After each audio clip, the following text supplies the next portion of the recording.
adversary over the information purification. Brother's tomb, secure from the pests, of a weapon that any fleet or army on earth, pay them with their own blood. We shall prevail.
From the Great Basin to the Rockies to the four corners of Utah, Colorado, Arizona, and New Mexico, this is KMMU, Main Street Media Utah, coming to you live. You can find us on Rumble, YouTube, Twitter X, and our website, kmmu.org. Please join our host, Goud Maragani, for the Goud Crowd.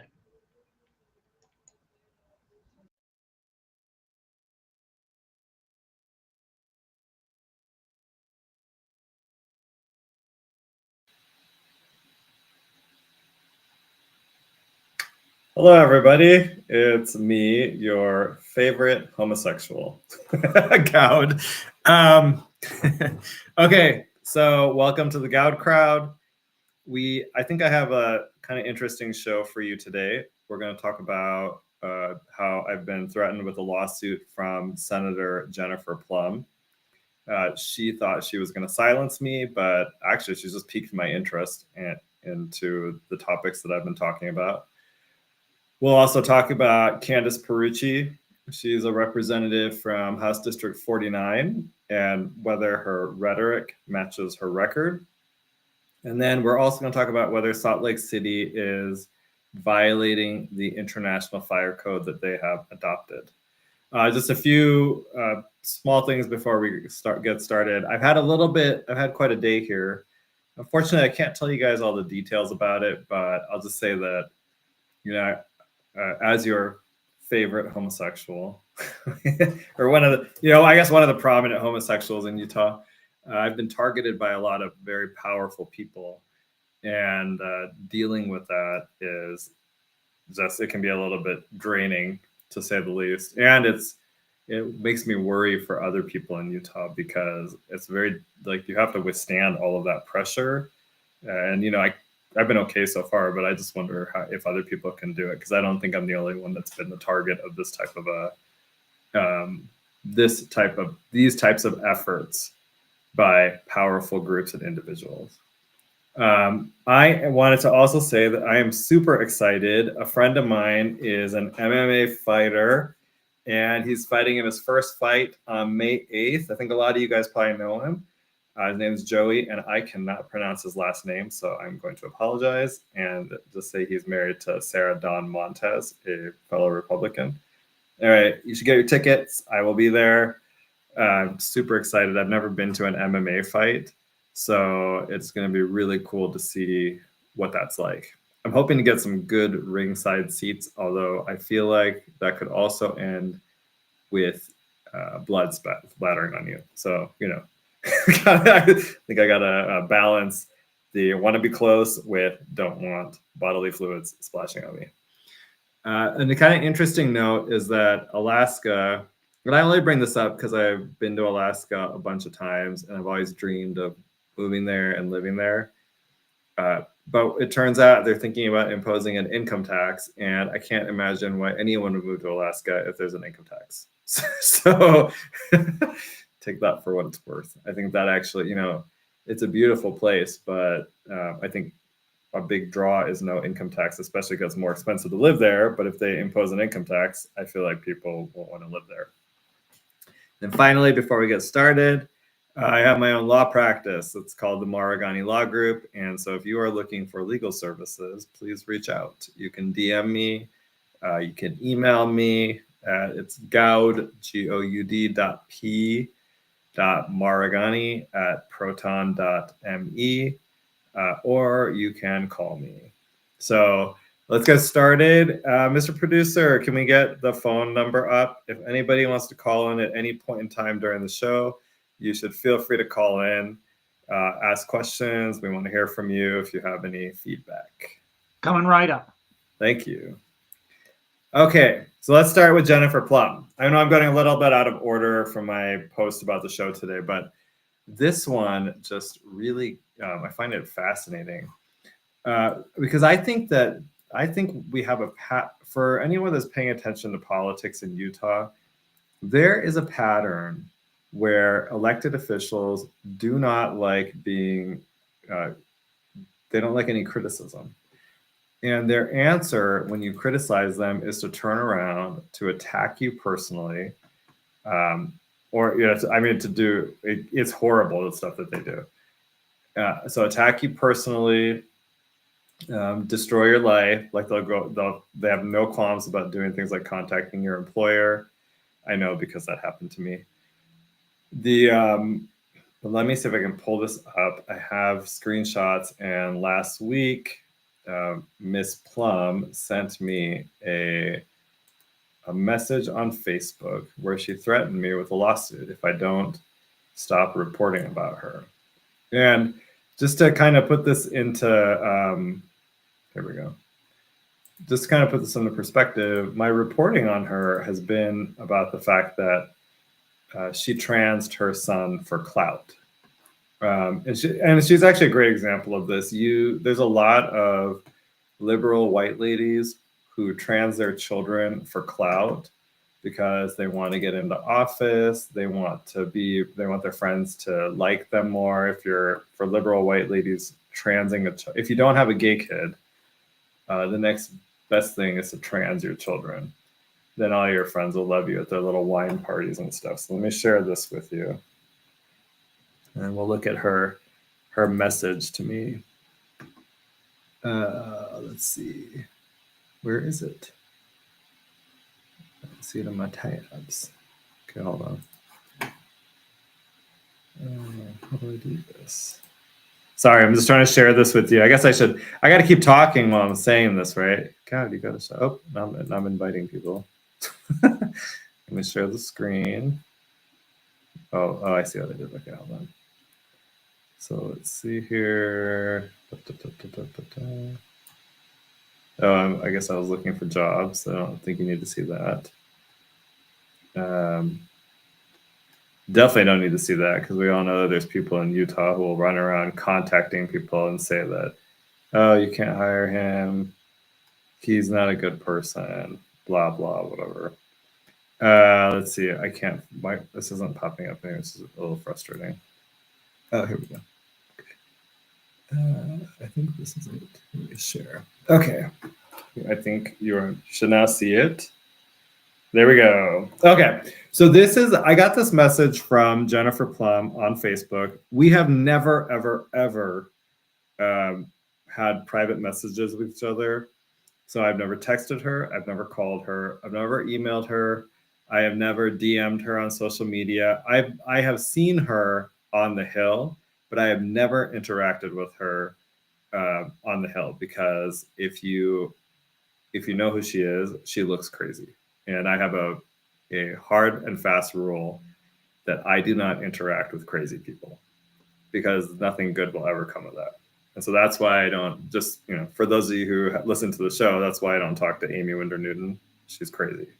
That's why I don't. And so there's a lot of people I will not interact with in person. For example, like a couple of weeks ago, I was at a brewery downtown. I had some friends in town. I can't remember if I talked about this, but we were sitting at the bar having a beer, and guess who walks in? Sarah Reel. And, you know, she's on the Utah State School Board. She is a childless woman, and she's a lesbian. And what she does is she uses being gay to promote the trans agenda. And so, but anyway, I saw her there, but I, again, will not interact with her because I also think that she's crazy. And I would actually recommend that everybody follows that rule. You know, Mike Pence used to have this rule where he would not have dinner with a woman who is not his wife. You know, you can do that if you want, I guess. But my rule is that I think it's a better rule to not interact with people that are crazy. So a much better rule. And I'll tell you, my camera is going all crazy. And this is a result of me getting fired from my job and having a bad computer. So I apologize. I'll have to replace this at some point. Let's get into her message, though. So she said that this message serves as a formal request for you to immediately cease all further personal contact with me that extends beyond the scope of legitimate constituent communication regarding my role as a state senator. She said, your repeated and unwanted messages, social media posts, and interaction targeting my personal life outside of my public duties constitute electronic communication harassment. Now, so a couple things here, okay? One is, I have never messaged her. I do not interact with her personally, like I just said. Number two is, what she is leaving out is that I have talked about the fact that she has a trans child. She had a son, and we're going to go through this in detail. She has a son whom she has transed. And it's my theory, which I think the timeline actually confirms, that she did it for clout and to win an election. Now, what I'll say is that everything that I know about her is from the public. It's because she talks about it. And so basically what she wants is the ability to use her son, whose mental and physical health she's destroyed by transing him, as a sword to promote her career and to promote the trans agenda in our state legislature. Every single time there is a bill that is trying to eradicate an aspect of the trans agenda from our laws. So for example, the bill that a couple of years ago that bans boys from playing girls sports, she always brings up her son, who's she trans. So she would say a trans daughter. She is using that. The child's an adult, by the way, so this is not a minor, but she uses that as a weapon against us and then says that we're not allowed to respond. But if she never brought it up, I wouldn't even know about it, and I wouldn't bring it up because I don't care. So meaning that it wouldn't be relevant at that point. It's only relevant because she's made it relevant. Okay, I want to kind of walk you guys through this because I think this is interesting. So I went basically, actually, let me pull up. So I posted on X, and Facebook, actually, I did it for both, but some of you who follow me may have seen it, where I responded to her message. And there was a purpose in doing this, because what happens, and this is what I was talking about earlier in terms of Utah patterns, is that one person will send a message like this, right? And then other elected officials will follow this person and start to pile on because they work together and they coordinate, and it's Republicans and Democrats. And I know multiple people to whom this has happened. So this was my response. Well, so I mean, there's a total. Let me just add, there's an irony in this, right? She's using her trans child to silence a gay man, which is emblematic of the entire trans agenda. It is inherently homophobic, and the entire goal of it is to erase gay people like myself. And if they had their goal, if they had their desire, they would actually trans people like me. So here, what I talked about is, I'll just read you a couple of the paragraphs because I think I think they encapsulate it well. So I said, your February 11th, 2025 Facebook message represents exactly what's wrong with Utah's politics. A thin-skinned politician trying to weaponize law enforcement to silence negative reporting about you. Let me be crystal clear about a few things. First, your accusations that I sent repeated and unwanted messages to you are completely fabricated. I have never, not once, contacted you personally through any medium. No calls, no texts, no emails, no direct messages, no in-person conversations, nothing. Your suggestion otherwise isn't just false, it's defamatory. I intend to pursue every legal remedy available if you do not issue an immediate retraction of your false statements about me. And you know, like, part of my goal here is to shut this down, right? And really, what she's done is she's made completely false statements about me, and she knows what she's done. It's purposefully written to make people think that I'm out there contacting her or texting her or calling her when nothing could be further from the truth. Because again, I don't want any interaction with crazy people. Like, I have zero desire to talk to her. Then I said, if anything, your message is projection. You sent me an unwanted message threatening to sue me for exercising my First Amendment rights of free speech and freedom of the press. Your message is an abuse of office. Under this Utah Code section 76-9-201, subsection 2, a person is guilty of electronic communications harassment and subject to prosecution in the jurisdiction where the communication originated or was received if with intent to intimidate, abuse, threaten, harass, frighten, or disrupt the electronic communications of another. So here, she clearly sent me a message to threaten me, to intimidate me, to frighten me, and to disrupt my electronic communications. She's trying to shut down my reporting about what she did to her own child. And the reason why it's important is because voters need to understand what motivates her to constantly promote the trans agenda. What she does that's extremely dangerous is she uses her medical, she's a doctor, so she uses her medical background to then, and the fact that she has a trans child, to then promote the trans agenda. And there are legislators who don't understand the trans issue well enough to be able to counter that. So then I said, your message is clearly electronic communication harassment. Pursuant to that same code section, I am requesting that you no longer contact me by any of the means identified in violation of that section. Continued messages threatening me will constitute electronic communications harassment.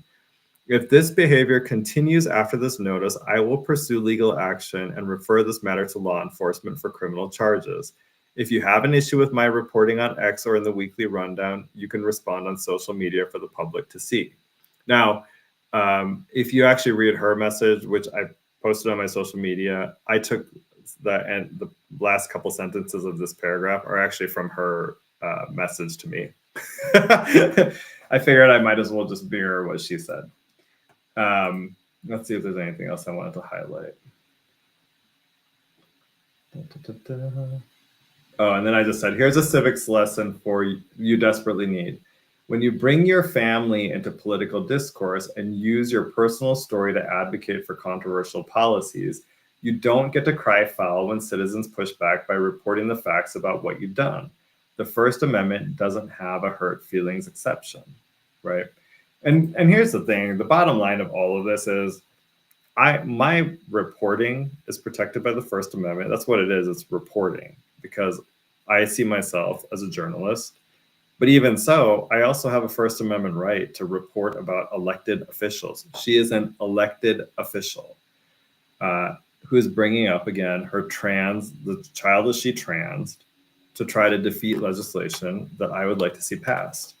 And if you're going to be an elected official, I would say maybe you need to get a thicker skin or resign, because you don't need to be an elected official. So But the point being here, the bottom line is that this type of stuff needs to stop. Just trying to silence people. If you have a problem with something that I or anybody else says, then respond to it, and respond to it where the original message was posted. So if you don't like something I said on X, respond to it, quote tweet it, or quote message it. I don't know what you call it. Quote post it. But you should be able to have those debates in public without trying to threaten people to silence them, especially in this type of a situation where you don't get to use the son that you trans to push an agenda and then expect that other people are not going to push back on that. And actually point out what the real issue is here. So, so I think this is worth looking at. And what I'm hoping will happen is that this will stop, because I assume that this was planned. And I know some of you guys are going to think, oh, he thinks it's planned out, that other people are going to come and he's our conspiracy theorist. He's a conspiracy theorist. I understand how Utah politics works. 100%. There was a plan to have other people come out and do similar things to what Jennifer Plum did, because Utah's Republicans and Democrats work together to silence political opponents. I know because I've been the victim of it. And for example, like Amy Winder Newton works with Equality Utah, and she worked to silence me here. And that's all in the public. You can read about it. But here, this is the same thing. So Jennifer Plum, I assume, was the first one that would do this. I feel like another one that maybe she was going to follow would be Sahara Hayes. She's the one that transed her husband. And then they would just keep on piling on, because then low information voters will listen to this and say, oh, you have to meet these, whatever the parameters are, people think you have to meet. But the reality is that, again, if you make your family a public issue and you're an elected official, the public gets to push back. That's just how it works. So if you don't want people talking about your adult son and how you transed him, don't bring him up. So here's the next thing. So basically, I have this theory that there's a lot of liberal white ladies who trans their children for clout. And like I said earlier, what I mean is they'll get to go to their little wine soirees with their friends, and their friends will be all like, oh, you're so open-minded and wonderful because you are accepting your now trans kid. Some people don't like gay kids, so they encourage them to trans. So like I've heard it's better to have a trans daughter than a gay son. That drives it. But with liberal white ladies, I actually think it's clout. And so I have some images here for you. In the case of Miss Plum, she first ran for the state senate in 2018. Okay. And in that race, she lost to Derek Kitchen. And I think some of you probably know Derek Kitchen is an openly gay man. He is the one, now this is before I was here, I think he was involved in one of the named plaintiffs in the lawsuit getting marriage equality in Utah, right? So he's kind of famous. And she's a liberal white lady running against an openly gay man who had some fame behind it. Now, sadly for Derek, his marriage that was the subject of that lawsuit actually ended. So that's unfortunate, because after you go through all that effort, it just seems like it would be a better story that you had this, eternal love and it lasted forever. Unfortunately, that didn't happen. So she loses. Everybody knew she was going to run again. And so I think the question that probably popped in her head is, how do you differentiate yourself, right, in that next race? And just before we get there, though, I just want to show you one thing, because I like to try to make this kind of evidence-based, which is probably why it takes me so long to prep these things, or to prep for the show. Not complaining, I'm just saying. So she, I'm sorry. Sometimes I get frustrated because I have a junky computer and I'd like a nicer computer so that it would work better. But let me just, okay, here we go. When she ran in 2018, the press said that she had a teenage son. There was no mention of a trans anything at that point in time. Okay. They also said that actually what they specifically said, I think it was KSL, was she was a single mother to a teenage son, right? I think we've kind of, I don't know her situation, but I feel like a lot of times when people say single mother, they actually just mean divorced.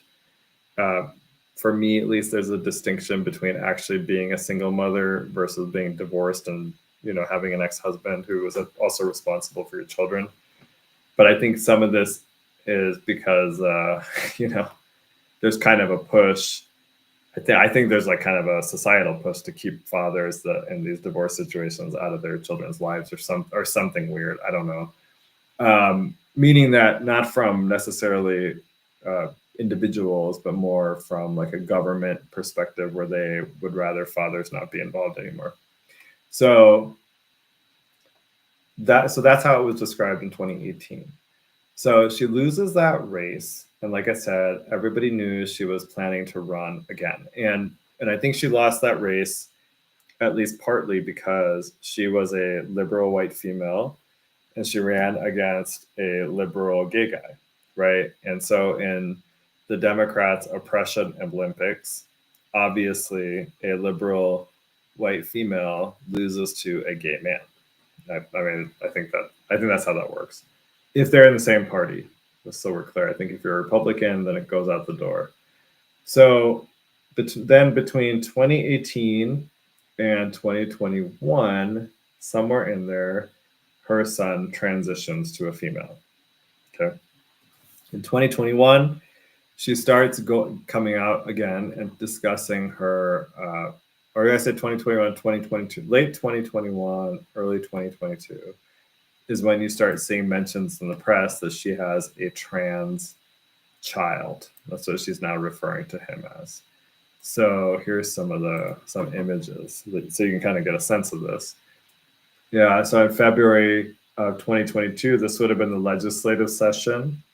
She actually testified in opposition to HB 11. This bans boys from playing girls' sports. And so in this one, right, she actually says, but hold on.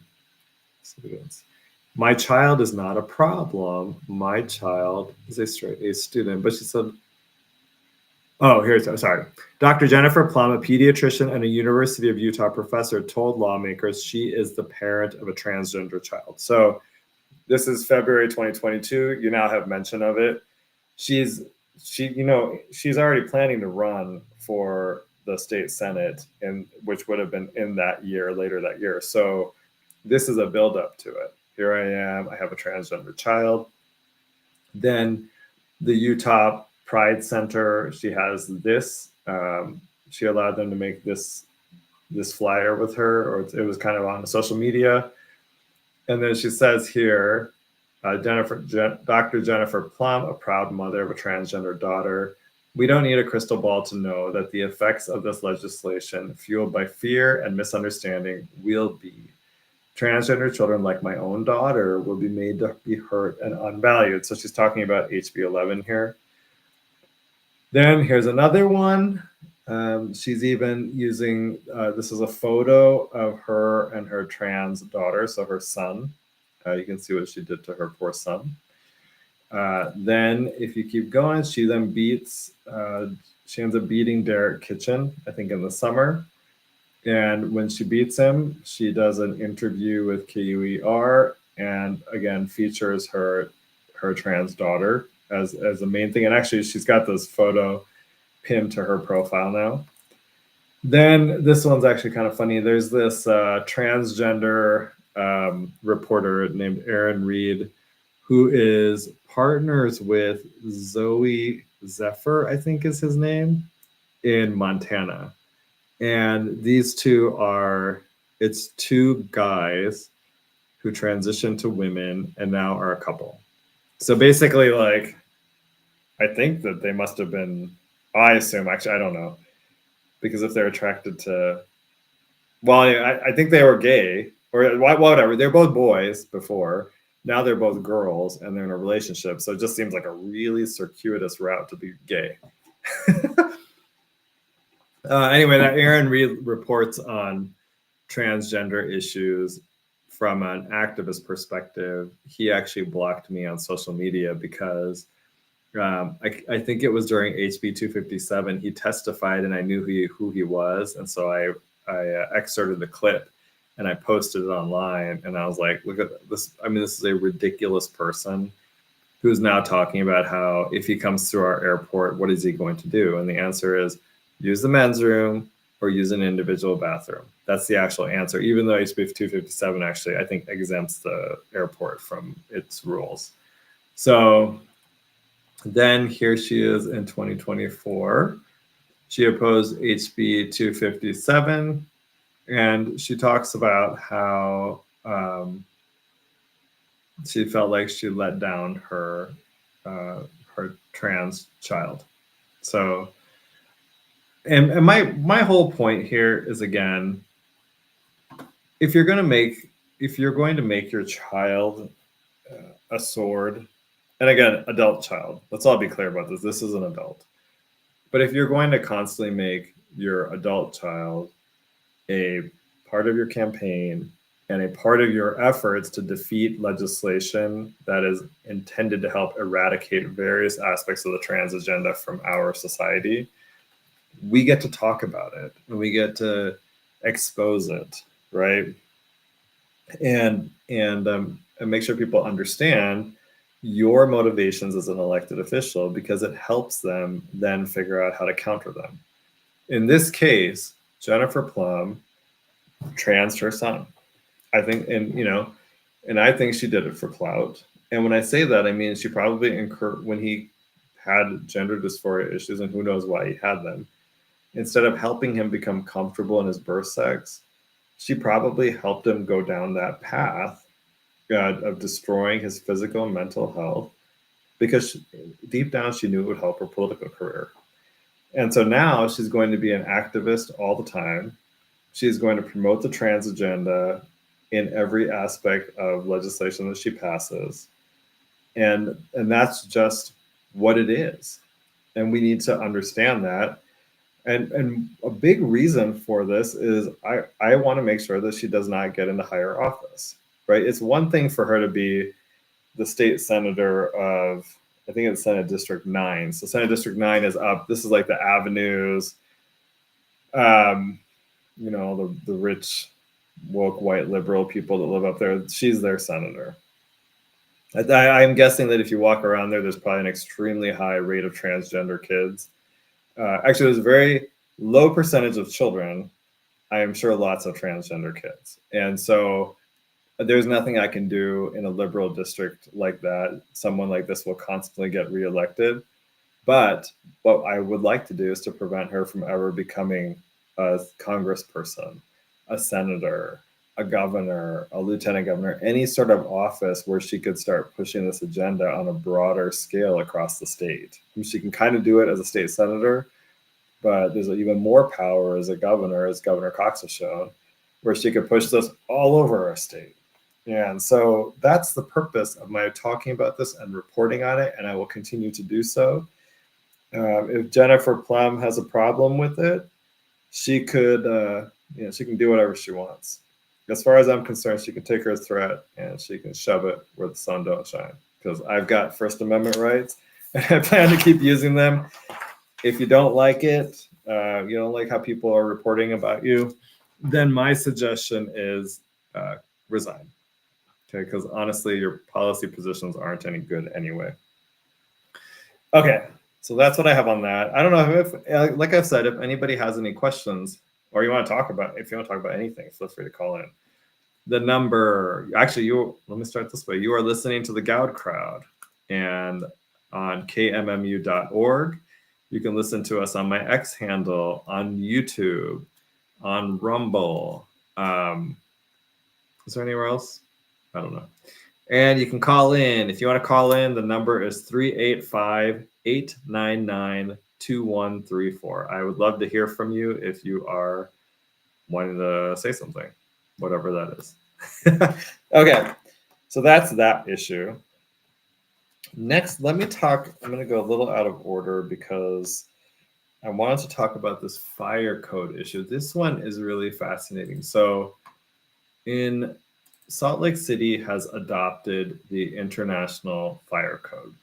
And I got a tip recently from a listener who said, hey, there's this, I think Salt Lake City is violating the fire code when they add medians and bike lanes to roads and they make them too narrow. So let me show you this example.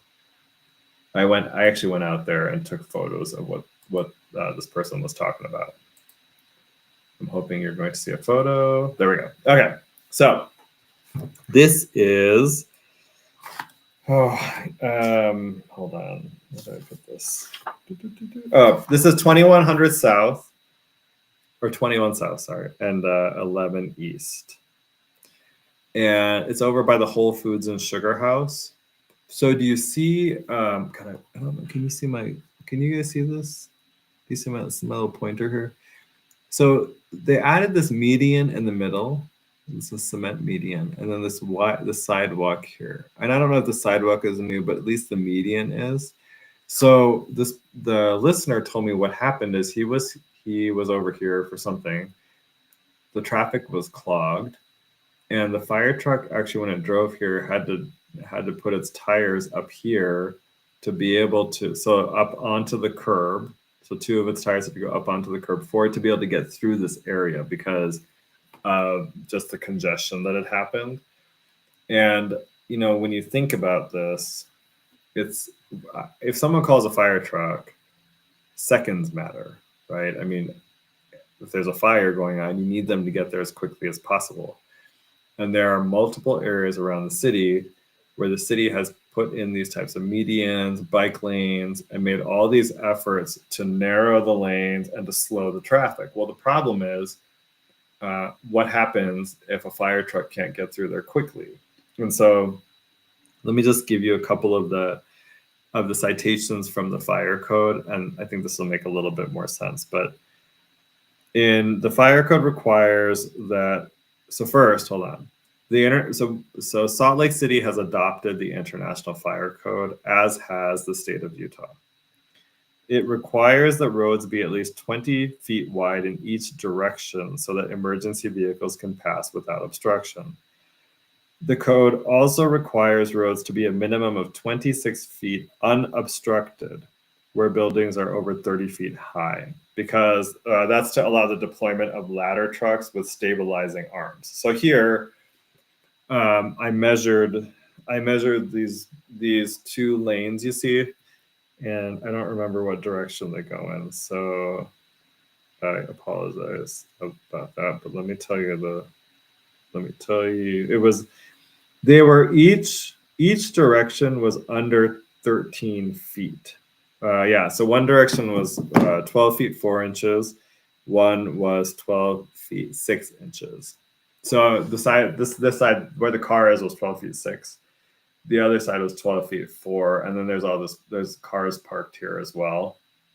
So really, this is not what I was saying. This is not 26 feet unobstructed, right? Even if it was 26 feet across, you still have the median in the middle. And so this actually I don't think this meets that International Fire Code requirement. I do worry about this because I think, but it's a safety issue. So for those of you listening, like one of the reasons I'm bringing this up is that there are all these places where people, oh, thank you. Okay, sorry. I'll mention this in a minute. There are all these, if you think about all the places where there have been these catastrophic fires that have happened, they're all in Democrat-run areas, right? And typically there is some failure that happens that could have been prevented. So for example, in LA, they had empty fire hydrants, right? Not enough water, and function fire trucks that were not functioning. That hurts people. Here, I'm wondering if Salt Lake City is actually causing a safety issue by going through narrowing major streets and bringing them so that they are they are less than required by the fire code. And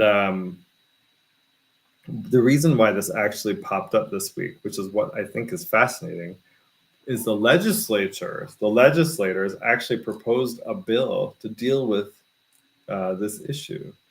Let me pull this up. I thought this was pretty cool. But the thing is like, I don't think they were thinking about it from a safety perspective. They kind of hit on it accidentally. Hold on, let me stop sharing. I'm going to share this. Let me share with you the bill. It's SB 195. So under SB 195, they're going to put a 1-year moratorium on Salt Lake City taking more streets and narrowing them like they have done here at 21 South.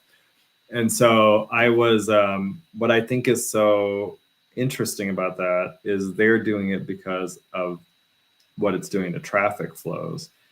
Because at the end of the day, if you narrow roads, it slows traffic, and then it makes traffic worse everywhere. And I think there's a concerted effort to do that because there's a lot of this kind of environmental lefty types out in Salt Lake City that don't like that people drive. And so what they want is for people to stop driving and to ride bikes and mass transit and walk everywhere. I will not ride mass transit. And I say that because I have experienced mass transit. I didn't even have a car for 12 years. But I've had some hairy experiences on mass transit, and I feel like, and not here because I've never taken mass transit in Utah, but this would be in DC and in Dallas, and those experiences made it so I never want to take mass transit again. So now that I am a 47-year-old G, with the truck, I can just drive places instead of having to take mass transit. I don't feel like it's worth the risks involved with it. And all these people that promote it and push it, they can't guarantee your safety, and they won't take the steps necessary to do so. So I don't really feel like I owe them anything by taking it. Anyway, the point being, though, they're trying to cut down traffic and making it so that everybody walks and takes bikes and mass transit. But is the side effect of all of this going to be a safety problem that they're going to end up, making these streets unsafe for people? Now, there were some articles, and I kind of ran out of time when I was prepping today, embarrassingly enough. I've had quite a busy little day, but there was maybe we'll revisit this again next week because I think this is a very fascinating issue. But there was a whistleblower who brought this up as an issue: the narrowing of roads and the failure to follow the International Fire Code and the ramifications of it. And so maybe next week we'll revisit this again because I'd like to talk about it more in depth. I think these Senator Harper and Representative Christopherson have offered a bill that hopefully will pass because they should do this moratorium. That, again, it's SB 195. They should 100% put a moratorium on Salt Lake City's efforts to continue with their, changing all these roads, because I don't think that they're following the International Fire Code when they do them. And so hopefully, as part of this moratorium, they'll look into what Salt Lake City is doing and maybe put some parameters on it. So if you want to narrow a road, that's fine, but we need you to comply with the fire code requirements and strictly comply, right? The benefit of, so like the problem that a place like LA has is that it's a Democrat city and a Democrat state. So there's no check on the crazy that goes on there. And that crazy goes on in every Democrat run city. That's a given. But so here, though, the benefit we have is that we have a Republican state legislature that can check what that Democrat city is doing. And it's really for the benefit of the residents of Salt Lake City. You know, I've seen that a lot of them oppose this bill because they say, well, this is taking away our local control. But the reality is that if the local control leads to narrowing of the roads in a manner that causes a fire hazard, you should want that legislature to step in and put the brakes on that. And here's the thing, it doesn't have to actually lead to a fire to impact you. In some of the reporting I saw, when the fire code is not followed, your fire insurance rates will go up as well, or you could even get dropped. And so we want to prevent that. You know, even though I don't agree with people, well, you know, I don't agree with most of the people in Salt Lake City, I think, because they're pretty leftist. But I want them to be safe. You know, I don't want their houses to burn down. And so I would like our legislature, and I know they'll take some arrows for it, but to actually help them make sure that their mayor and their council is following the fire code. And, you know, like Mayor Mendenhall, she's not really a fire expert. If you need to talk about genders, she's an expert. She actually has a gender studies degree. But if you need to talk about anything that, you know, requires more brain power, firepower, I don't think she's the one you want to go to. So I haven't very, very impressed with her. She's stylish. I'll give her stylish. I can appreciate that, but that would be about it with her. There's really nothing else there. Okay, let me just check something here.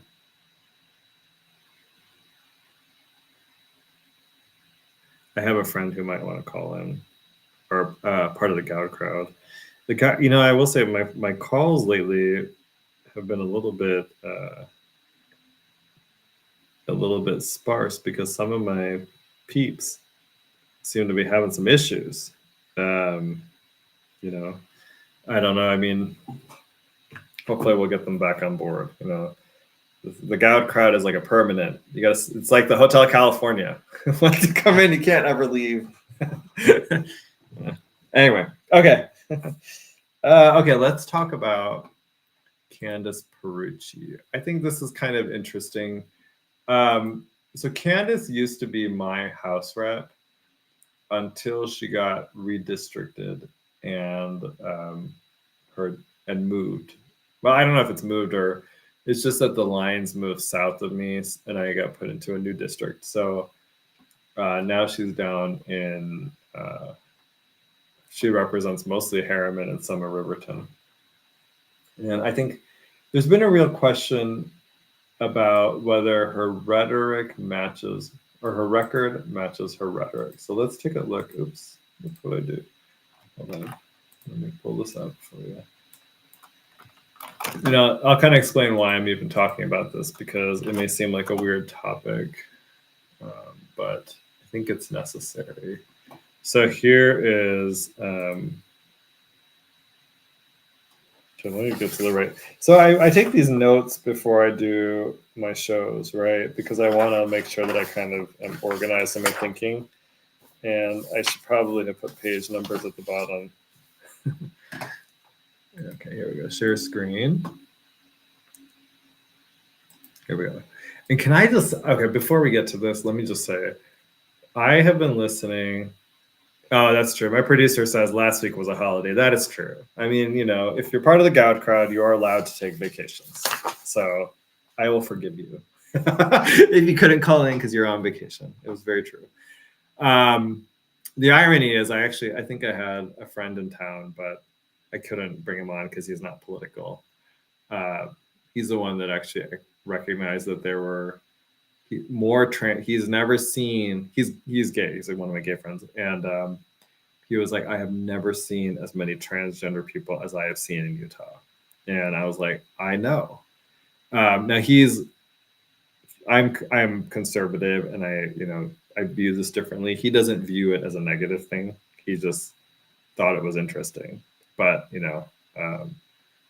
I view it as a failure issue, meaning that the people didn't get the help that they needed, because when you understand transgenderism and what it does to people, it actually destroys.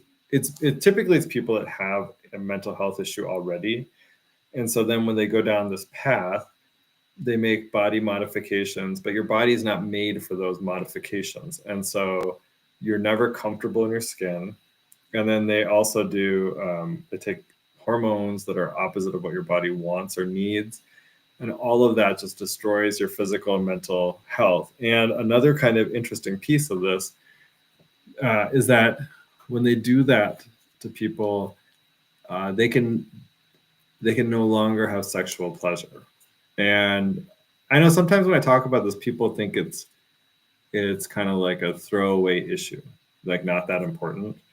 Except kind of one of the really important things when you're an adult is that sex is what allows you to create this relationship with a person, or I guess it could be different people throughout your life, however it works out for you.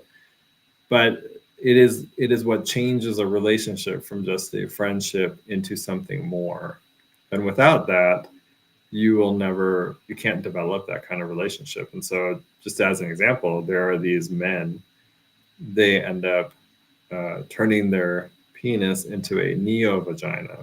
And I'm not going to go into the details about this because it's just really gross. But what they end up with is a wound, and so they can't feel anything. They're never going to feel. They will not feel what I assume a woman feels during sexual intercourse with a man. And so they won't develop that kind of bond and relationship that comes along with that. They can't, right? You're not getting this kind of mutual pleasure and fun that you can't have you're not going to have with other people. And one of the biggest reasons that people who transition actually commit suicide is exactly that. It's the inability to feel sexual satisfaction. And there was an interview of this man. He transitioned when he was younger, and he is now considers himself detransitioned, but he basically looks like a woman. He got all the, he puts on makeup every day. He has breasts now. He got the bottom surgery. So I don't think, let me say, number one, I don't think he can fully detransition. Also, though, he talks about part of his thing was, and this is why I say the trans agenda is inherently homophobic, is that he was gay. He was just a gay boy, and who didn't present like a stereotypical boy, right? So, like I'm gay and I present like a man, right? If you saw me, you would say that's a man. He's got a beard. He looks like a man. But right now I have a beard. But what the trans agenda does is it says, if you don't meet these sexual stereotypes, you must be the opposite thing. So people that are gay have been fighting for years to say that children and adults shouldn't have to meet gender stereotypes. It's okay to be a boy that likes dolls. It's okay to be a girl that likes trucks. It's okay to be a boy that wants to be a ballerina. I mean, there's nothing wrong with that, right? It's okay to be a girl that wants to wrestle or do MMA fighting.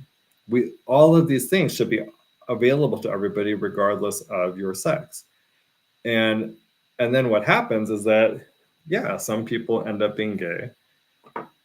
And obviously the vast majority of people will be straight, because, that makes sense, because people have to make babies. Otherwise we go extinct. And then, but what the trans agenda does is it actually turns that on its head and takes it back to these stereotypes. And so when they see the boy playing with dolls, they say, oh, that boy must be a girl. Instead of just saying, you know, if it was me, I would just say, oh, that's a boy who likes to play with dolls. I don't really want to make any assumptions about it. Let's just see, you know, whatever. Maybe he just likes dolls. I don't know. I mean, he could be straight and he likes dolls. He could be gay and likes dolls.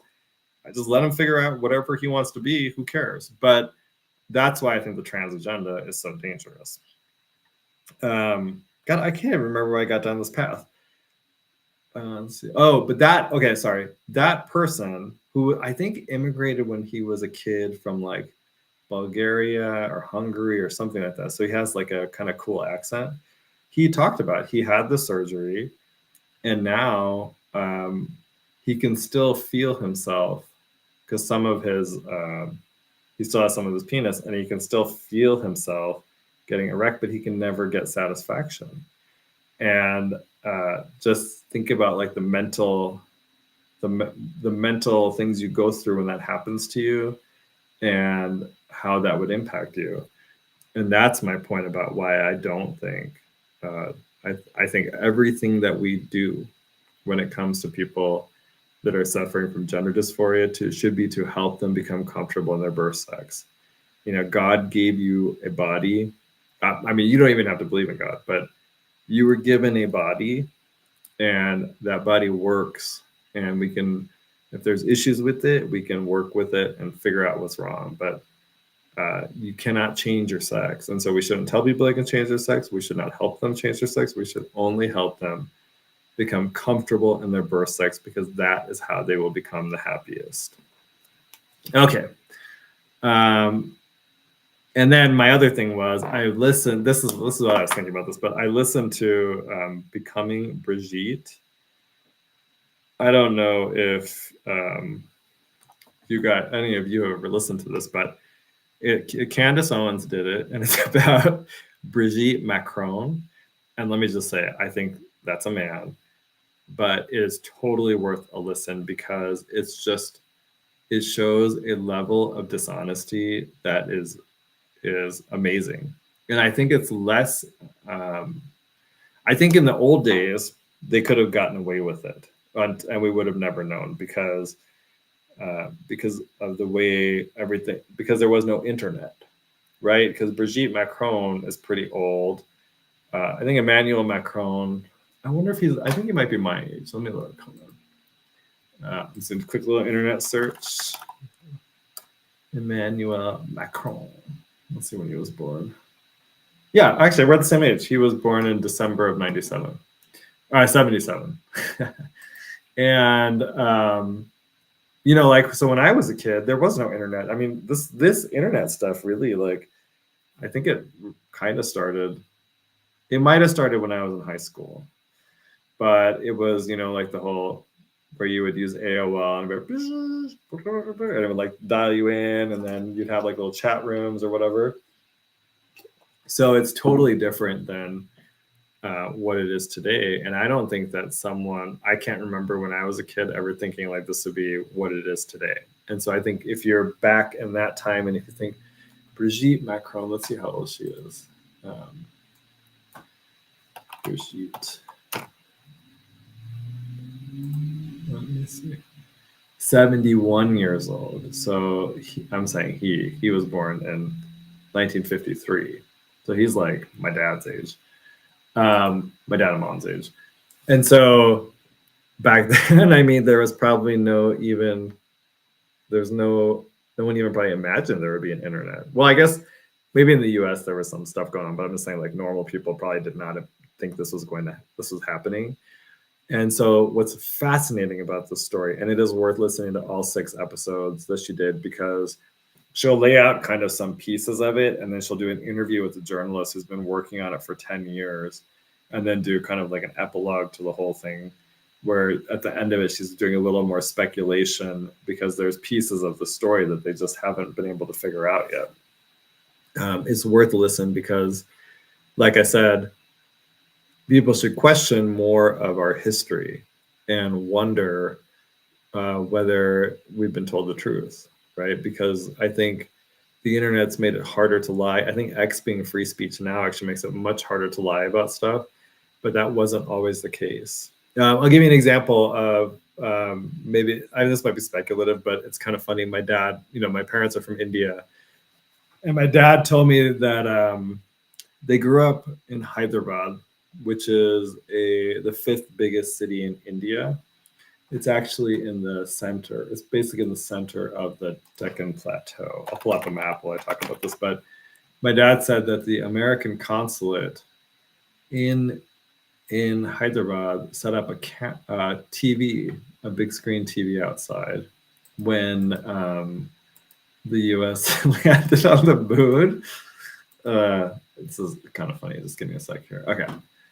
I just want to show you where this is because it'll help you get context. And my dad said that him and some of his friends went to watch because they were excited, like, oh my God, the Americans are they're gonna go to the moon. So exciting. So here, this is Hyderabad.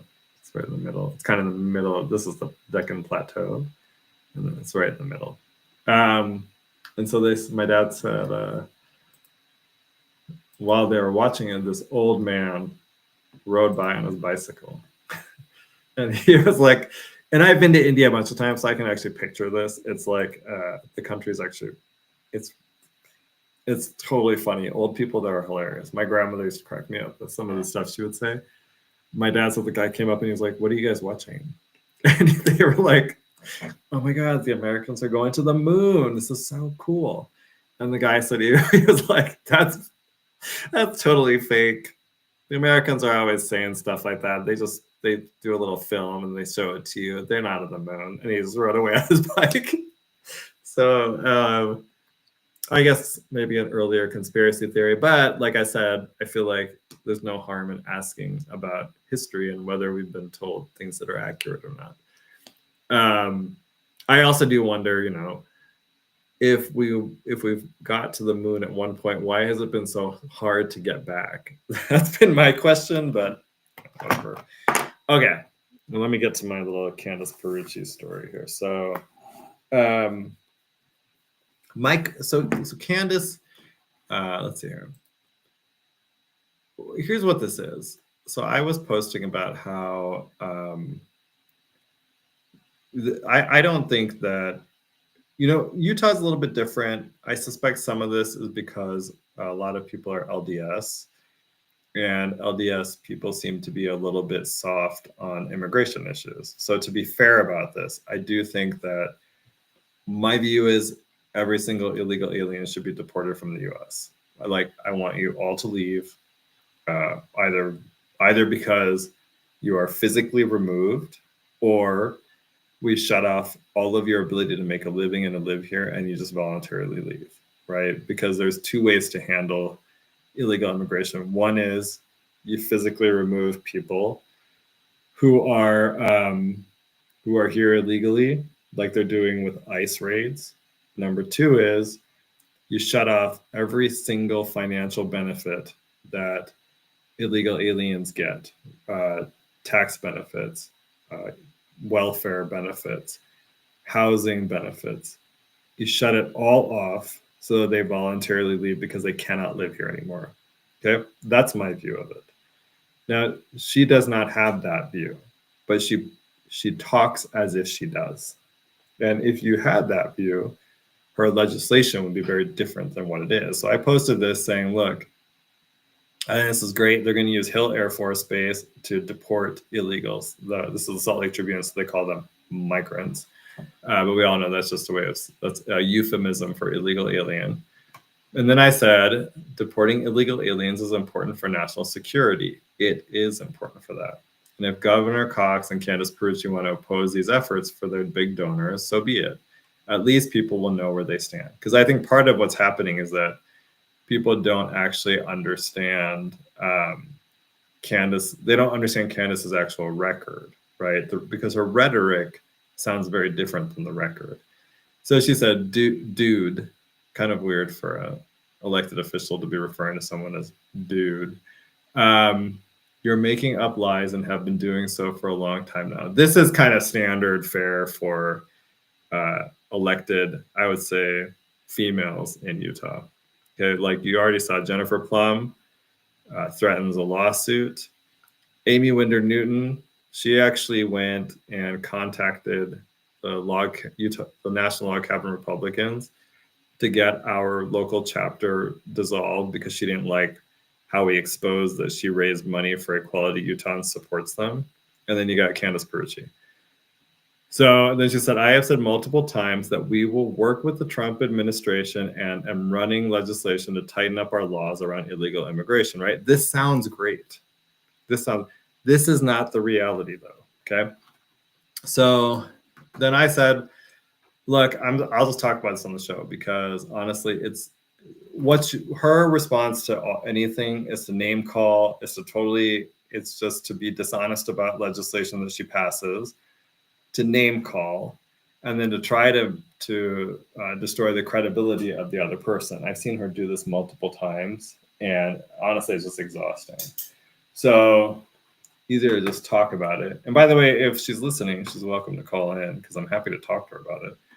Now let me go to, I just wanted to see, this is why I'm talking about it today. Now, one thing I'll say before we go on is that, okay. So some background you should know is that Candace's district, District 49, has been completely flooded with illegal aliens. Okay? District 48 is the same. That's the one I live in. We are probably, besides maybe Salt Lake City, we are probably the biggest epicenter of illegal immigration in the entire state. It is so bad that when I go to the grocery store, there is like nobody speaking English at all. And this is a massive change over the past 4 years, right? There used to be people speaking English. They are no longer there. Sorry. Okay, you're listening to the Goud crowd before we continue. You're listening to the Goud crowd on KMMU.org, Mainstream Media, Utah. And so you can listen to us on my X handle, so at Goud 4, the number 4 Utah. You can listen to us at KMMU.org. And you can also listen to us, on at Media Utah, the X handle for at Media Utah. So, and you can also listen on YouTube and Rumble. So anyway, check it out, share it with your friends, and let's continue. So now at one point, she actually came out with what I thought was a little, because I actually think the elected officials know more about the number of illegal aliens in Utah than they're telling us. And they have more accurate statistics, but they will not tell us because I think it's a lot worse than people realize. Okay, let me see here. Where is this one? Hold on, I'm just trying to find. I'm one of those people that opens a lot of windows, and so right now I have a lot of windows open, and I cannot find my little thing here. Oh, it's this one. Okay, hold on. Okay, here we go. So in this one, in a news article, and I can't remember if this was the Salt Lake Tribune, but she actually said here it is. I actually have it. So she said that the number of illegals could be as great as 10,000 migrants, she calls them migrants, in the, quote, southwest corner of our valley, unquote. So this was the first time I saw a specific number like this actually thrown out there. And this made me curious about what she was talking about, right? It's not super specific. And I live in Riverton, and so I'm familiar with this area.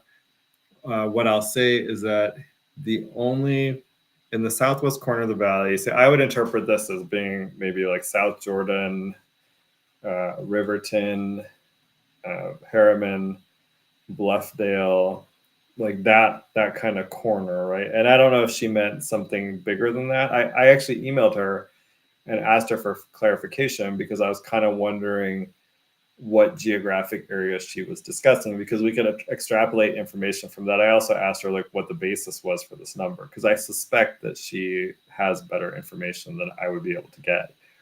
Well, the only place out of the ones that I guess correction. Sorry guys, it's Main Street Media, Utah. I guess I said mainstream media. We are not the mainstream media. Okay, so in this part of the county, the only place that has the high density housing necessary or available to house that number of illegals coming since Biden was put into office is Harriman, right? It is the most high density, heavy of the cities out here. And it's funny, I was talking to a friend today who lives in Harriman, and he actually said the same thing. He's like, it's so weird living in Harriman. There's just tons and tons of high density housing everywhere. And then they have some single family homes, right? So, and so that's kind of important context to understand that there's definitely an illegal immigration problem, right? And I think Trump will help solve some of this. But so when Candace says that they're going to support the administration, that's actually not good enough, right? The administration is working with the resources that it has, but Utah has created a bunch of magnets for illegal aliens that is attracting them here versus going to other states. And I think some of this is just me being honest about it. It is my view that some of this is driven by religious organizations that want butts and seats, right? I think for for the Catholic Church, I think a lot of people got turned off by Catholicism because of the pedophile problems that they have had. I don't know if they've fully dealt with that or not.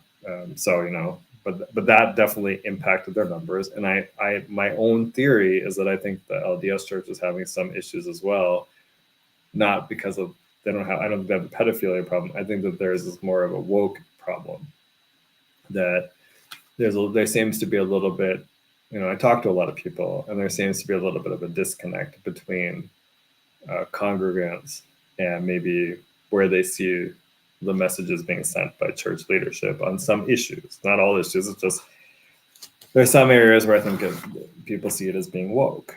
And so so we have all these magnets in Utah. Right now I have up the email that I sent Candace asking more information about this 10,000 so you can see it. But you can see I asked her, where does the figure come from? When you said the southwest corner of our valley, what cities were you referring to? Right? All I can do is make assumptions based on what I know. But if she meant something else, I would love to know what it is. Because I'm looking for an accurate number. If I suspect the number is going to be very high, which is why I got no response to the email, and I followed up a bunch of times. She just never responded. But back to my point is we have all these magnets. We give free in-state tuition to illegals here at our universities. We give driver's licenses to illegal aliens. And the problem with the driver's license piece of this is that it gives the impression that these people have done the right thing, but I don't know that they have insurance. And you hear about a lot of stories of illegal aliens hitting Americans and not having insurance, but they have a driver's license. And how does that help anything? I don't know. I actually think we should cancel that program, right? But if you're going to continue it, you need to link it to having insurance and that you have to somehow make it so that you can track that, so that the person's insurance gets revoked, that you cancel the driver's privilege card and go and seize their vehicle. Because my view is you're not here legally. You don't get special benefits that are available to Americans. So they also get access to the Utah Fits All Scholarship. I've talked about this before, but the Utah Fits All Scholarship only requires that your child be able to attend public schools. Well, we don't check to make sure people are legal before they get into public schools, so they can all access that program. And what we need to do is and then housing assistance. There's another person on Twitter. I actually met with this woman. She did this great research. Unfortunately, I wasn't able to really go and kind of figure this out live, because there's this group called, I think it's Utah Zolanos on Instagram, and they apparently are walking illegals before they even get here. They're helping them set themselves up so they can buy homes quickly, and they get first-time home buyers assistance. And part of the way that they're doing it, according to what this person told me, is the cities give money to nonprofits. So they're basically laundering tax money through a nonprofit to then give these illegals the down payment assistance. So this is a couple months ago, I went to one of their trainings because they'll post those on Instagram, because I wanted to learn more about the process that they were talking about and see if I could just hear about it, right? Now everything was going on in Spanish. There's two real estate agents. So there's one that I think is originally from maybe Venezuela, and there's a white guy who is from here, and I talked to him. He went on a mission to a Spanish-speaking country, and so he speaks fluent Spanish. I was able to talk to him a little bit, but what ended up happening is that I was like, okay, well, he's like, I'll translate for you if you need me to. That's not a problem. But then all of a sudden, instead of having the class, they decided, oh, we're not having a class today. We're going to instead just do tours of townhomes. And I didn't have time to run around to different townhomes and whatnot. But I was like, oh, so I think if they see someone that is clearly not, I don't know if it's the wrong look, doesn't speak Spanish, clearly born here, or, like American, they kind of hide what they're doing so that we can't figure it out from that live presentation. So anyway, but those are all kind of the magnets, and there's more, right? I saw that in Massachusetts, there was a figure, they got a massive increase in the number of EBT cards based on all the illegals that were let in by Biden. I don't think that's any different than Utah. I don't know though. I did a grandma request and I hit the wrong agency. And so when I did that, actually, good point, producer. Mr. Producer says butts and seats and funds from the feds. It's true. They're getting money to transit people all over the country. I actually saw a crazy article. This reminds me. The Catholic Charities, they had an article at how they brought Muslim refugees to Utah. I read that and I thought to myself, okay, so you're Catholic Charities, right? I assume that you're supposed to be maybe doing things that are Catholic, helping Catholics, I would think. And you're actually bringing Muslims into Utah. And I am really opposed to bringing refugees from countries like Somalia. These are Somalian ones, actually, I think. From Somalia, from Palestine, from Saudi Arabia, from Afghanistan. I am opposed to that. The problem is that those cultures are not actually compatible with ours. And as a gay man, that the Islam that is practiced in those countries is extremely homophobic. So, it just seems really odd to me that people want to bring in quote unquote refugees from countries that are so homophobic. And a lot of times it's liberals that want to do it and they want to put people like me at risk. And I'm not into that. But, okay. Let me continue here. I'm going on my little tangents. I apologize. Although I'm trying to make it interesting for you. So maybe I shouldn't apologize. Okay. And part of the reason but we need to understand how many illegals are in the state, right, is because we want to know how much money is being spent on them. So let's do this and see if it'll switch for you. Okay, so here's another post I did. These guys were just arrested. This was just a couple days ago, so February 21st. ICE arrested a fugitive wanted in Peru for rape, one in Armenia for child porn. I have no idea why we brought these people here. 7 gang members affiliated with Trenda Aragua and Serenos, and 5 criminal aliens convicted of sex with a minor, assault, burglary, forgery, DUI, sexual battery, and a stolen firearm. This is just, I can't believe that people elected Biden and this is what he did. I mean, this is treason. This is full-on treason to bring in people like this. But here, my question to Candace again was, well, can you find out if these criminal invaders were getting government benefits and report back, right? Like, our elected officials should be looking into this. They should tell us how many illegals are in the state. They should tell us how much money, honestly, are we spending on them? I want to know. If we don't know, we don't know what the problem is and how to handle it.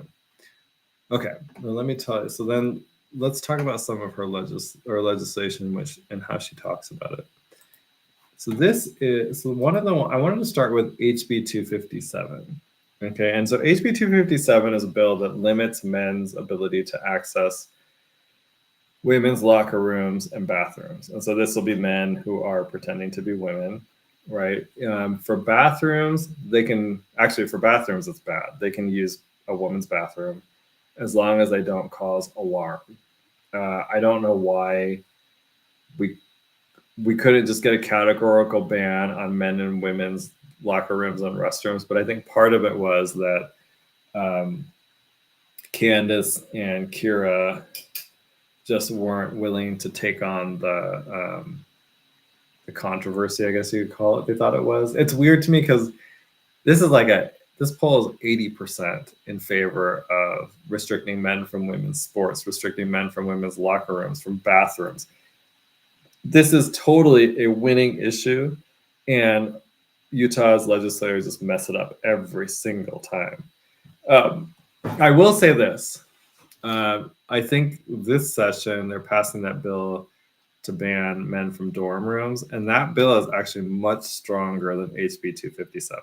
Okay, in like a really impressive way, and so we can get them to take that land. So to give Representative Grecius and Senator Brammer credit on this, they actually listened when we told them, hey, this is bad language, like we don't want this HB 257 stuff. They actually listened. Okay. I think they've seen the writing on the wall. They understand it, and we got to take advantage of that.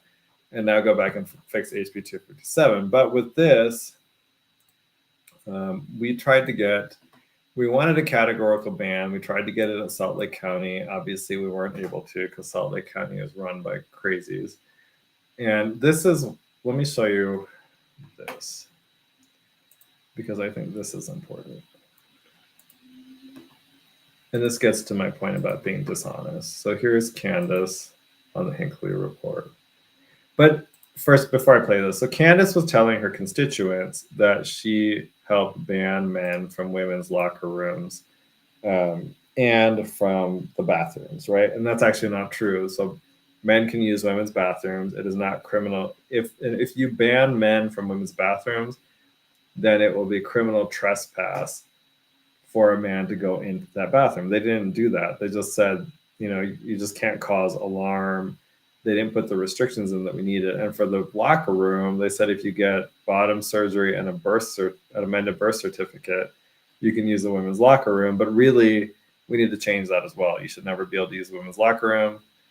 Frankly, I don't think women should be able to use a men's one, even if they transition, quote unquote, transition.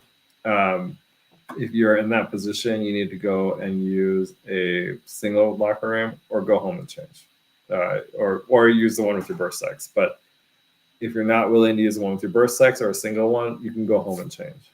It's not the end of the world. All right, let's listen to her statement here. There's no penalty here if, say, a trans.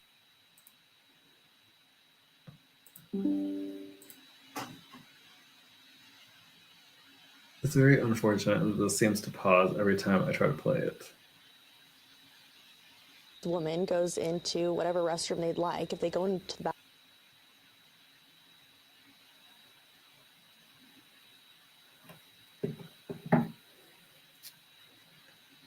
Oh, this is so frustrating.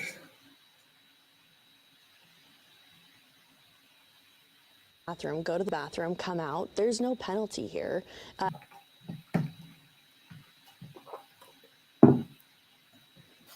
Okay, so no penalty. I mean, I'll give her credit. She looks good here. You know, it's important to look good when you're on TV. It's if there is a behavior that then happens, right? That if there is. Mr. Producer, this is an issue we got to get fixed at some point. It's so frustrating. Let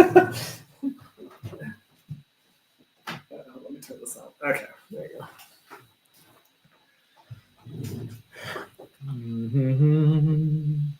Could sing. I can play them for you if you like, but it's a bandwidth issue. Oh, is it on my end? Okay, hold on. Yeah. I'll send it to you. Why don't you play it? Okay, okay, hold on. Let me just. Let's see this. Yeah, send me the link and I'll pop it up for you. Okay, I just sent it to you. Thanks. Okay, we'll let Mr. Producer do it. That'll be much easier.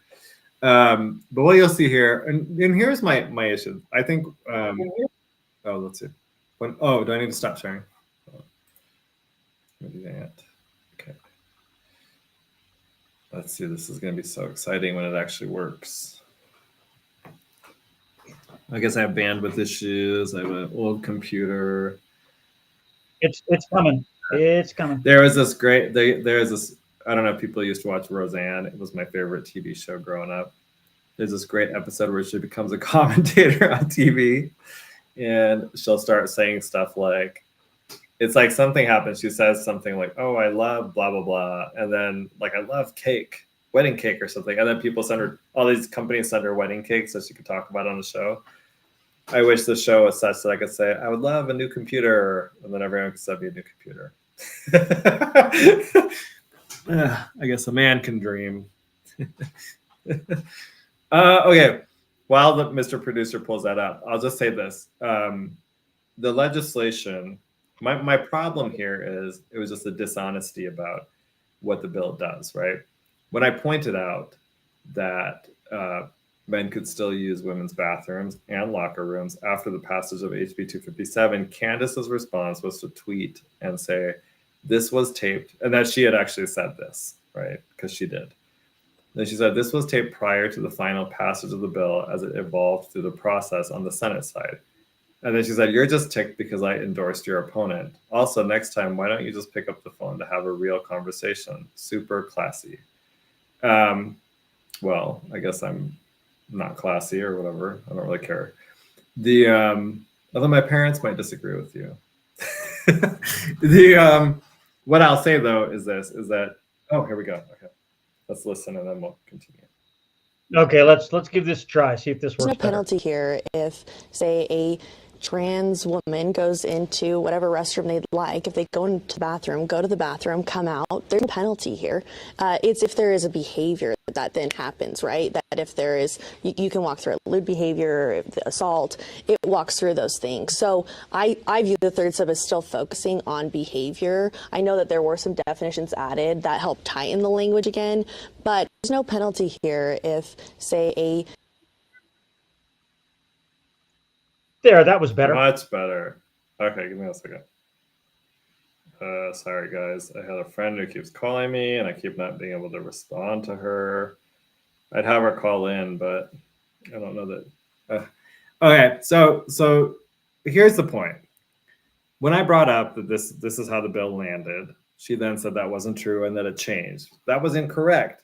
Men can still go into women's bathrooms. What she said here is accurate about HB 257. And my only thing is, be honest about your bills. Be honest about legislation, and then let's change it, right? I mean, I get it. I've lived in Utah now for almost 5 years. Policy here is not, it's for some reason, we don't make it clear. It all moves incrementally. And so you can see, and that's fine. But part of what we need then is for people to be honest about what the legislation actually stands for. So that's what frustrated me about this part. Now, so then I want to talk about, so she was talking about how she is anti-illegal immigration, right? And so we've got another bill. I can share. This is just a screen share, Mr. Producer, so I can do this one. I don't know if it'll kick you when I do it, but she's got this bill, HB 2, let's see, what's the number? 226. Okay. So in 2019, and I reported on this in the weekly rundown before, the Utah legislature passed a bill to lessen the maximum penalty for Class A misdemeanors from 365 days to 364 days.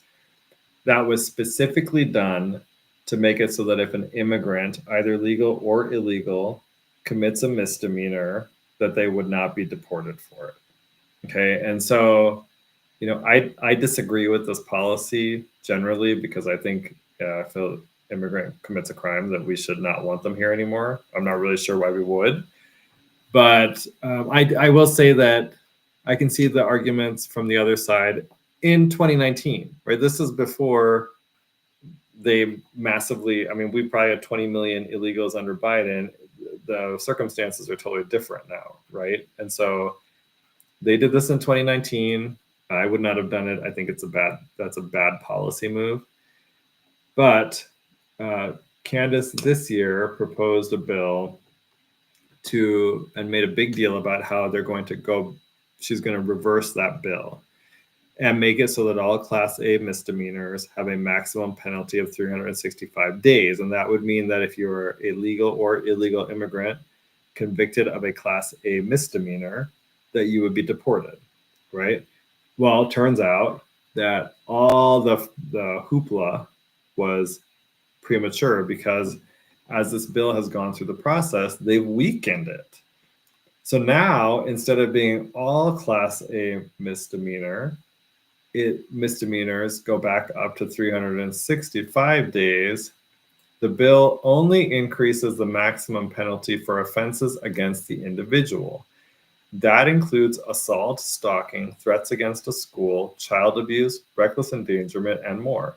The enhancement is also applicable for driving under the influence and reckless driving. But property crimes, shoplifting, and other misdemeanors would no longer be a deportable offense. So she's claiming to be against illegal immigration, right? I would think, honestly, if you're a legal immigrant, you commit a crime, I think you should leave. Okay, sorry, but if you can't control yourself and have some sense about this, it's time to go.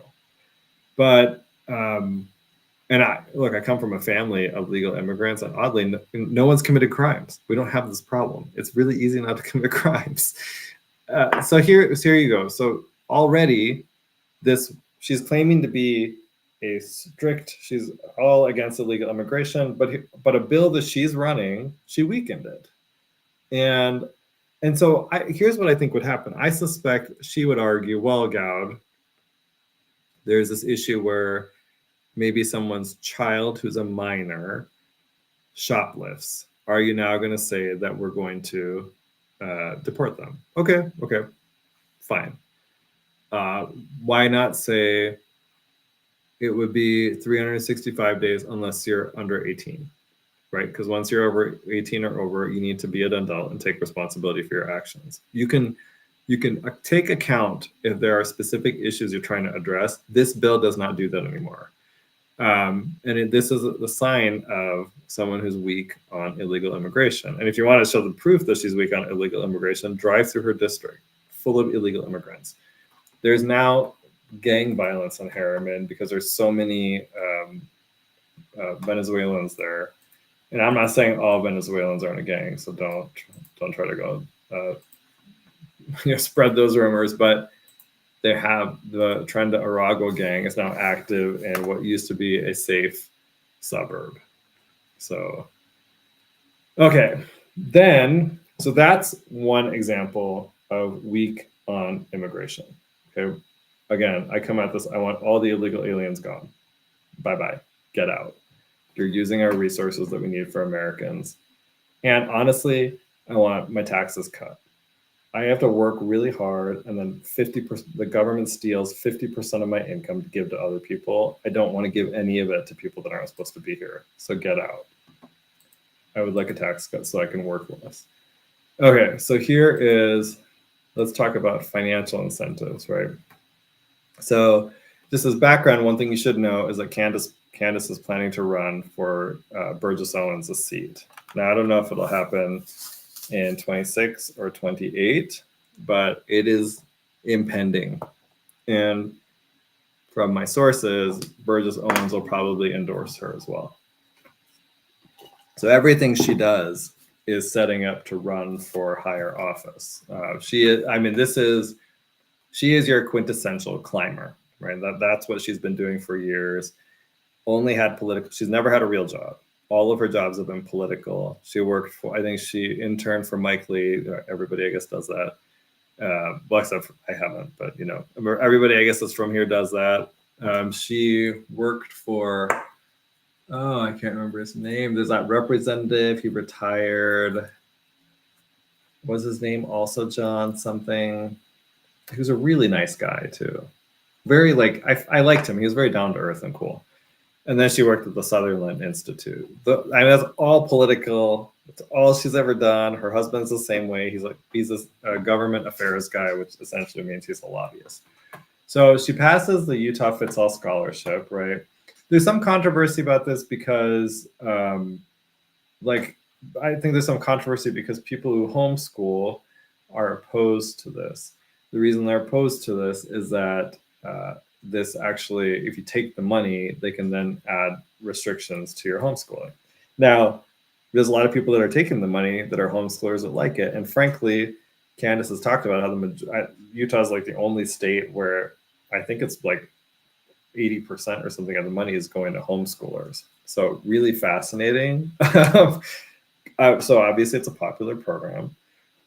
There's now a massive wait list. So 17,000 children were on the wait list as of May of 2024. I don't know if this number has grown since then, but that's a problem. Just as one, and a big issue here is money, right? So the legislature, I went to the Utah Parents United tour. Oh, I remember. I did the show from there, and Candace spoke about expanding the funding. She said though that they would not have enough money to actually get rid of this waiting list. So I did a weekly rundown piece on this. Why don't we play that real quick?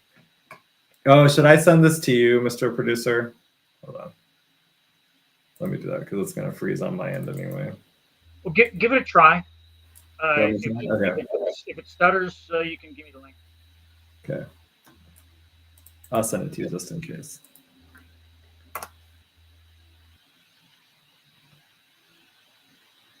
Oh, this is so bad. You might have to do it, Mr. Producer.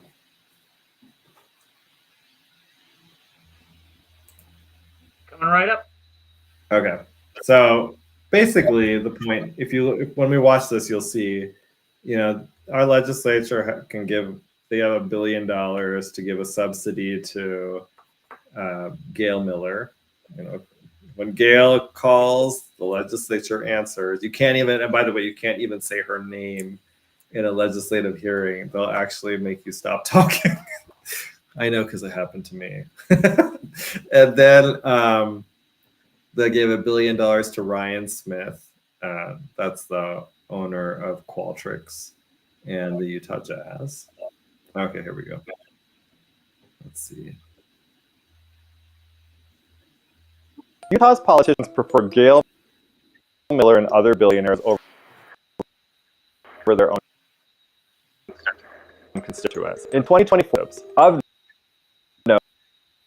note, scholarships, which provide $8,000 per child, are available to legal and immigrants. This means that an illegal alien can come kids into private schools, the taxpayer before Americans. There are currently 7 on the wait list. Clearing the backlog requires $136 million. According to Candace Perucci, the Utah legislature will ease funding, but it will not be enough to clear the list. To put this into perspective, the legislature had $1 billion to give Ryan Smith and $1 billion for a gondola, $130 $36 million to clear the way to fits all scholarship. Maybe the issue is misplaced priorities. Okay, so it's not a lot of money to clear this wait list, right? But they don't think you're a priority if you're a voter. They favor their billionaire donors. It's unfortunate. But part of this could be solved again. We need Doge in Utah. That's the comment I'm getting from the producer. Correct, we do. Well, but here's what I'll say is that, part of this could be solved if we go through and we look to see who is on, who's getting the benefit. And so, for example, I would say illegal aliens should not be able to get the Utah Fits All scholarship, but under the current guidelines, they can get it.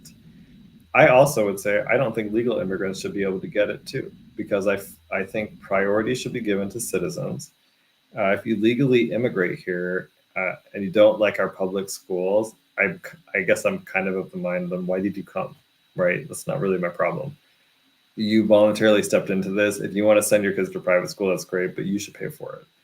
And so that would be a way to go through that wait list. She actually just did an interview, I think yesterday, where she said that 95% of the funding is going to people who are under the poverty level. So that's or under 200% of the federal poverty level.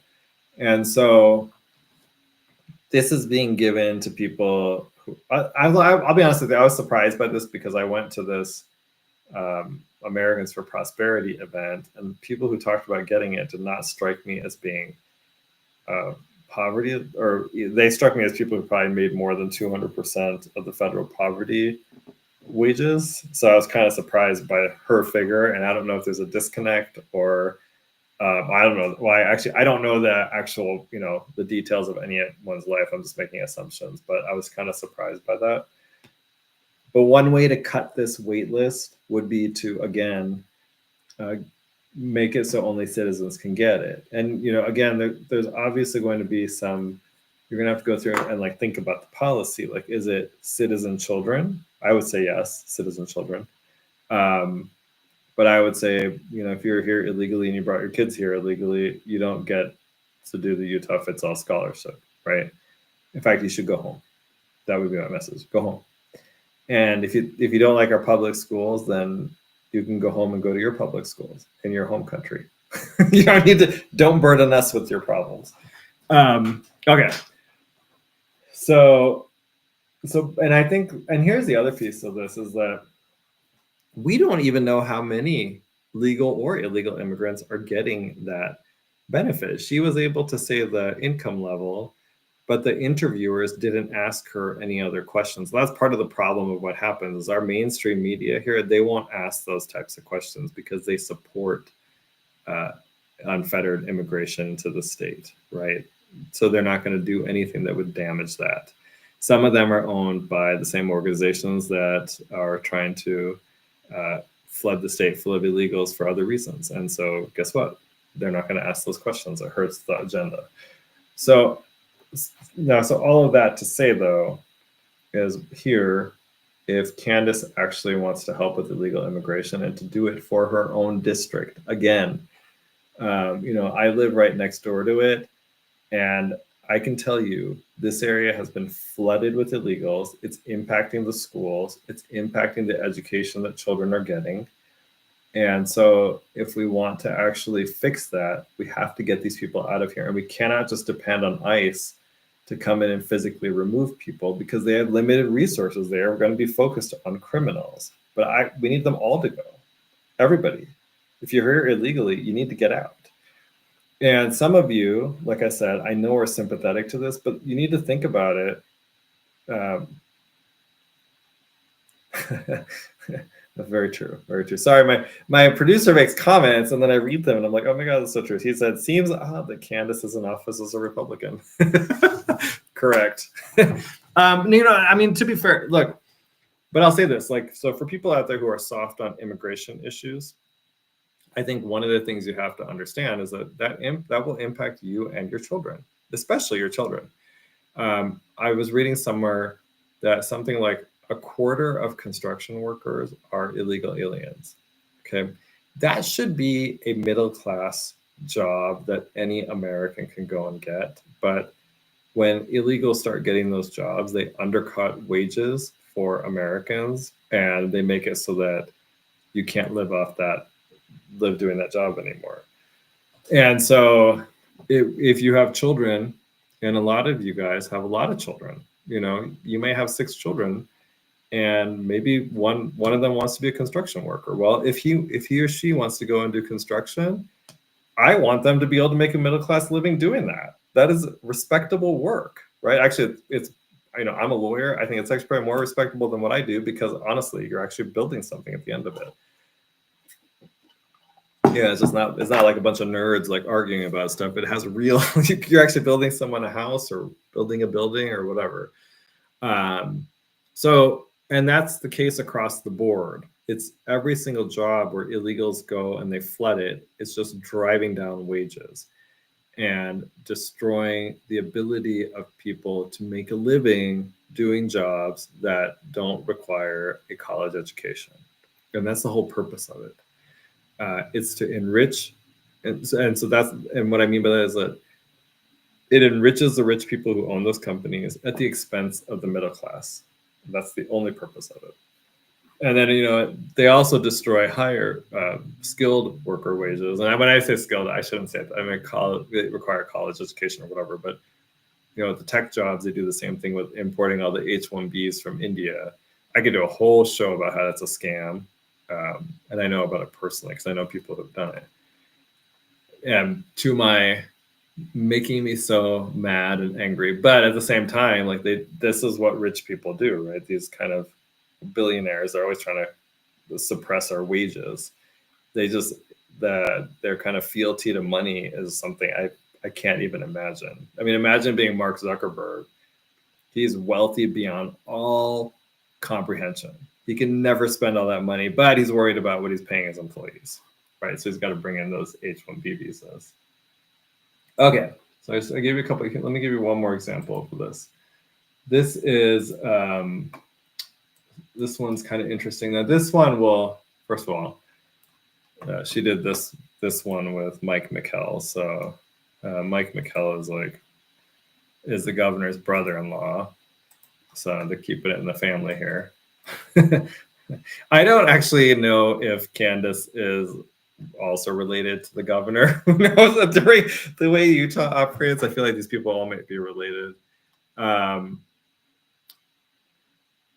Okay, so this is a bill to ban certain countries from being able to own land in Utah. Okay, I support these types of efforts because I don't think we want China. I don't actually think we should allow foreign countries to own land in the U.S. I'll actually take this further than what most people will take it. So I don't want some Chinese investor coming and buying a single family home in my neighborhood. Not interested. I'm not interested in them buying farmland in my country. I'm not interested in them buying anything, right? So if they need to have a factory, they can rent it from somebody. That's how I would view it. I think the problem with allowing foreign countries to purchase land like we do is that it distorts the market, and they can get all sorts of advantages because China has slave labor. They have a explicit goal of undermining our nation. So I don't know why you would let them then come into our country. Very true. You cannot buy, as the producer says, you cannot buy land in Mexico. Foreigners cannot buy land in Mexico or Thailand and a lot of other countries unless you're a citizen. That is true.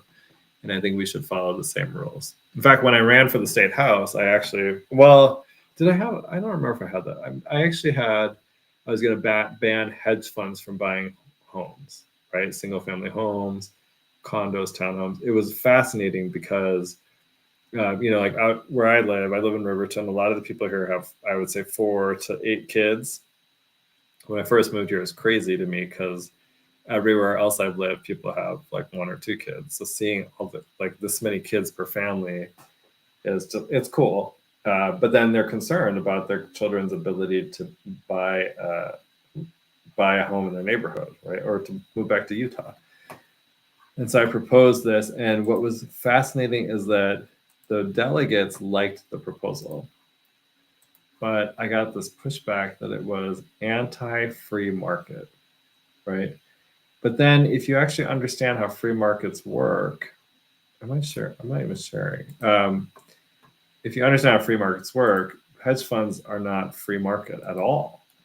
They actually get cheap money. And so you can't compete against that, and your kids cannot compete against that at all. And so if you want an actual really a well-functioning market, you need to get those types of entities so they can't buy property anymore. They could go buy an apartment building. I don't care about that. But in terms of, like I live in a single family neighborhood, we want the homes here to be owned by owners. I will say that it would be different if like I moved and rented my house out. That's not the same. But, in terms of hedge funds, these kind of investors that have no investment in your community at all. They're just, they're just looking to make a buck. You don't want that in your neighborhood. Okay, this is the bill. So this is HB 516, I think. Yeah, it's from a couple of years ago. Now, intention here is good. Where I think this we have to see if it's actually effective. So she says, I banned China from buying land in Utah. Okay, I mean, kind of. The problem is that it's going to be a definition problem because, see, it bans an entity that is owned or directly controlled by the government of China, Iran, North Korea, or Russia. And I think this directly controlled is 51% ownership interest. When I read through this, though, I think this is going to be extremely difficult to enforce because if you start to delve into this, right, I don't think China actually buys land under China. Like they're not, the People's Republic of China or whatever they call it is not buying land with that name. This is being done through entities and various ways. I don't even know. I've seen maps where they show these huge plots of land that are owned by China. I'm not even sure what that means. Now, for this bill, I think it actually really goes into effect on May 1st of this year is when they'll have to, they're going to have to alienate. So a restricted foreign entity, so that's either directly owned by China or owned by an entity 51% controlled by China, or the other countries, Iran and Russia, would have to sell that interest on or before May 1st of 2025. So this year, we'll be able to get a good sense of whether this bill is actually effective. And I think that'll give us a better sense of the quality of legislation being put out by one Candace Peruzzi. But as I said, I had real problems with HB 257 and the inability to be able to get them to ban, well, to be honest about what they passed. Well, number one, to categorically ban men from women's bathrooms and locker rooms. And number two, when they didn't do that, to be honest about what had actually happened. Because the problem, being dishonest is that number one, people think that's true, and then they walk into a women's bathroom, and then they won't know when they see a man there. They'll be shocked, right? They might report it, and actually, there's a false reporting provision in HB 257. They could get in trouble for doing that, and they shouldn't. I don't think anyone should have to deal with that. So being dishonest is that, but also means that it's harder for us to fix the problem because you've made people think you fixed it. And I actually want to fix it because, I don't want men in women's bathrooms or locker rooms or vice versa. I don't want women in men's ones either. Like, stick to your own. And if you are trans, you can use a single bathroom or you can use a single bathroom or the one that corresponds with your birth sex. I'll just close by saying this. A lot of times what trans people will say is that if they do that, it's dangerous for them because they assume that we can't tell that they're trans. And so I'll just say this. I have met many trans people. You can always tell. Okay? So there will be no issues. I don't think anybody cares. But we do care when you go into the wrong bathroom or a locker room. Okay, well, then that's our show for today. Just about, we have like 2 minutes. I'm trying to think if there's anything else I want to say. Well, like I said, we'll come back to my point about Salt Lake City not following the fire code. I think there's more to say that. And I hope that those legislators who proposed that bill actually end up passing it, because they're doing it for traffic flow, but they've actually hit on a really important issue for the safety of people that live in Salt Lake City. And then, and I'll go through this because there's actually way more to that topic. But what I want to do, and I didn't have time to do, is to pull some of the old articles for you guys, so that I can kind of walk you through. Like, there's been whistleblowers talking about this. This is not a new issue. It's been going on for a long time. And I want to say I saw a name like, maybe it was Ralph Becker or Biskupski. I saw that name. I think that's a mayor from before. Like I said, I moved here in 2020, so sometimes I know I have some institutional knowledge, but some is obviously missing because I wasn't living here. And then we can kind of talk about this more, because my goal is to help you fix it in Salt Lake City, because I don't want to see a situation where you have a fire there and fire trucks can't get to where they need to go. And so there's unnecessary damage done to people's homes, or, I mean, even worse, the people die. So, okay, well, we're at 1 minute. I appreciate all of you listening to the Goud crowd. Hopefully we'll have people some of our regulars start calling back in next week. I've been having trouble getting them. I think they've been a little busy. The legislature is keeping everyone busy. So we will be back next Monday from 5 to 7. If you have topics that you would like me to cover, let me know. Otherwise, I will see you then. It's been a pleasure. I have heard I am Utah's most notorious homosexual. So it's been a pleasure talking to you, and I'll talk to you next week.